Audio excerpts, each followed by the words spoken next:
इस समय की एक बड़ी जानकारी आपको दे दे, जम्मू कश्मीर में धमाके की आवाज सुनाई दी है। उसके बाद पूरे जम्मू कश्मीर को हाई अलर्ट पर रखा गया है। पूरे जम्मू कश्मीर में ब्लैकआउट की कंडीशन देखने को मिल रही है। सभी बत्तियां बुझा दी गई हैं। अब ऐसे में पूरे जम्मू में ब्लैकआउट की कंडीशन देखने को मिल रही है। जम्मू में धमाके की आवाज सुनाई दी है।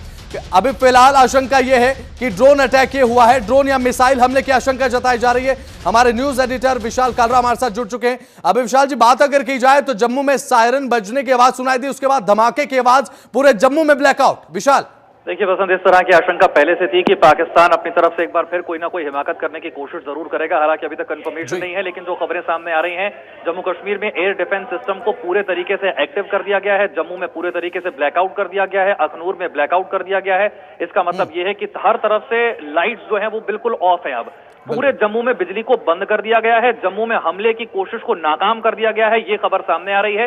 पाकिस्तान की तरफ से यहां पर अटैक की कोशिश एक बार फिर से की गई थी, लेकिन जो अब तक खबर मिल रही है, इस हमले की कोशिश को नाकाम कर दिया गया है, क्योंकि भारत का जो एयर डिफेंस सिस्टम है वो पूरे तरीके से एक्टिव है। जम्मू एयरपोर्ट पर भी हमले की कोशिश की गई है। सांबा में भारी गोलीबारी की जा रही है। एयर स्ट्रिप को निशाना बनाने की कोशिश की गई है और इसी की वजह से पूरे जम्मू में ब्लैकआउट कर दिया गया है। वैष्णो देवी मंदिर में भी पूरे तरीके से ब्लैकआउट कर दिया गया है। सायरन बज रहे हैं, लाइट बंद कर दी गई है।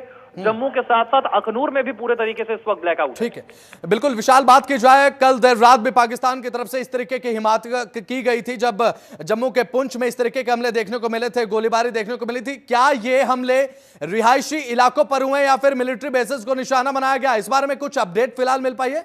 देखिए, अभी इस मामले को लेकर के पूरे तरीके से अपडेट नहीं है, लेकिन जो जानकारी अब तक सामने आ रही है, कुछ रॉकेट हमलों की कोशिश की गई है। जम्मू के एयर स्ट्रिप को निशाना बनाने की कोशिश की गई है। इसके अलावा एलओसी में जो भारी क्रॉस बॉर्डर फायरिंग है वो तो अब भी जारी ही है और इसी वजह से ब्लैकआउट भी कर दिया गया है। सायरन वहां पर बज रहे हैं, लोगों को सुरक्षित ठिकानों के जाने की तरफ कह दिया गया है और एयर स्ट्रिप को निशाना बनाने की कोशिश जो है अब तक ये सामने आ रही है। पूरे जम्मू एयरपोर्ट पर सायरन बज रहा है, लोगों को वहां से हटने के लिए कहा जा रहा है। इसके साथ साथ आरएसपुरा सेक्टर है, वहां पर ब्लैकआउट कर दिया गया है। अखनूर में ब्लैकआउट कर दिया गया है, लोगों से कह दिया गया है कि वो अपने घरों में रहें।